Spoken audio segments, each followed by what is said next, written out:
এই দেখো বন্ধুরা, আমার এই কাপ সেটটা আজকে এসেছে ফ্লিপকার্ট থেকে। এখানে কাপগুলো বাইরেটা সবই কালো ধরনের, কিন্তু ভেতরগুলো কোনোটা লাল, কোনোটা সবুজ, কোনোটা নীল, তো কোনোটা হলুদ। কাপগুলো দেখো তোমরা। আমার তো খুবই পছন্দ হয়েছে কাপগুলো, কিন্তু তোমাদের কেমন লাগলো তোমরা অবশ্যই আমাকে লাইক কমেন্ট করে জানিও।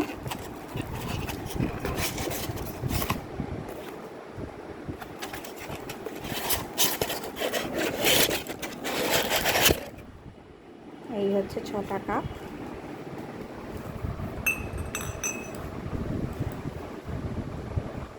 দেখো ভালোই লাগছে কিন্তু কাপগুলো, তাই না?